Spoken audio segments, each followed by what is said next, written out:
Hello, my name is Nita, and today I wanted to speak to you all about a problem that is often overseen and not taken serious. Abuse exists anywhere and can affect anyone or anything. Some of the abuse have a voice and others don't.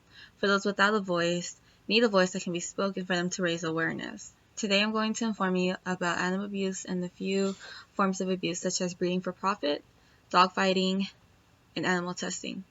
All of these things are considered abuse, and after the speech it may give you a little bit of insight of what exactly animal abuse pertains to.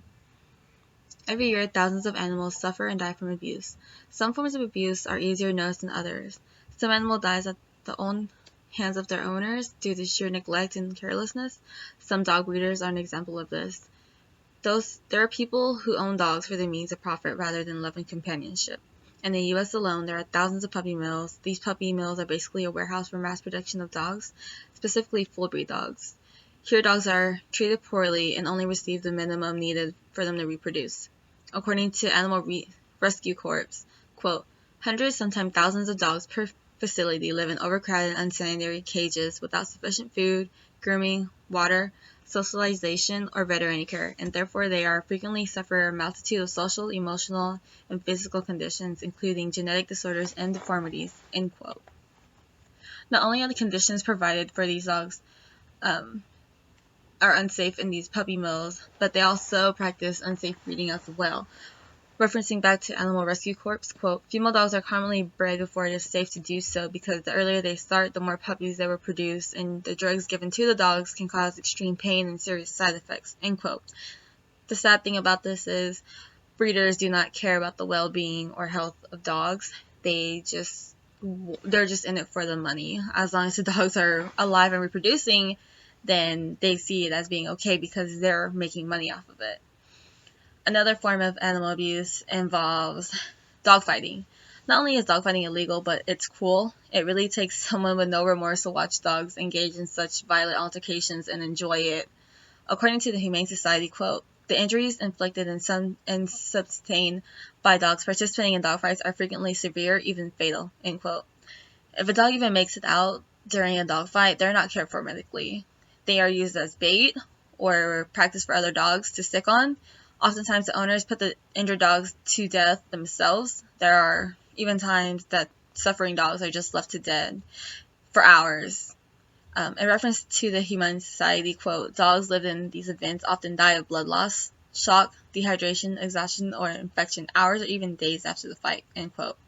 Even here in Fort Worth, you often find these trash bags in secluded areas, often containing bodies of dogs that have suffered from fighting. This is the case with a lot of animal rescue groups around the area. They stumble upon stuff like this all the time, which is just really sad. Although people do not report dogfighting as much as they should, it's still around, and people should really step up and report and try to save some lives. These operators of these dogfighting breed dogs in hopes of raising ones that will be strong, mean, and tough enough to survive these fights, so they can increase the profit. The way these people bring these dogs up shed negativity on the breed that they raise. American Pit Bulls are often the dogs that they use to fight dogs. The reason why is because they have these extremely powerful jaws and they can inflict severe bruising, puncture wounds, broken bones.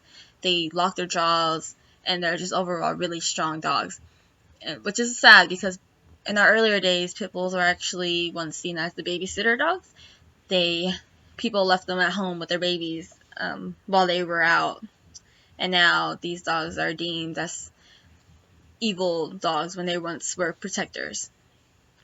The last form of abuse I wanted to discuss to you about has to do with animal testing.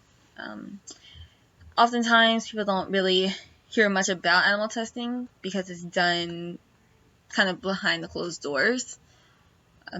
People use animal testing for testing shampoos, lotions, eye drops, stuff along that line to make sure that it's safe for human use. According to the Humane Society, quote, animal testing is cruel and inhumane. Animals are used in experiments commonly subjected to force feeding, forced inhalation, food and water deprivation, prolonged periods of physical restraint, and infliction of burns and other wounds to study the healing process. The infliction of pain to study its effect and remedies, and killing by carbon dioxide, affiliate, and neck breaking, decapitation, or other means, end quote. Animals are often used as test dummies to companies wanting to test the quality of their products. The shampoo you use may have been tested on an animal to make sure that it doesn't irritate your skin, make your hair fall out. The eye drops you use may have been successful due to the suffering of an animal that was tied down and with their eyes wide open for periods of time to make sure that that eye drop works how it's supposed to work. And most recent studies involving animals have been flawed, resulting in the waste of money and the lives of these subjects. Since the majority of animals used in biomedical research are killed during these experiments, and many suffer during the studies, the lives and well-being of these dogs are routinely sacrificed for poor research. One misconception that people don't seem to understand is that animals do feel. Referencing the Jeremy Bentham's, and he is a English philosopher that said, quote, "The question is not can they reason, nor can they talk, but can they suffer," end quote. So with that being said, that concludes my speech. Animals exist everywhere, and in forms may not be seen by others. I hope that after hearing my speech, you learn something new or gain more knowledge to the subject. Animal use can be anything from inappropriate breeding for profit, dogfighting, animal testing. Any form of abuse is unacceptable. Animals are living, breathing things. Everything and everyone has a purpose on this earth. If you own a dog or any type of animal, be aware of how you are treating them, because animal abuse is everywhere, and you may not even think that you're doing it, but you could very well be possibly doing it. And that is the end of my speech.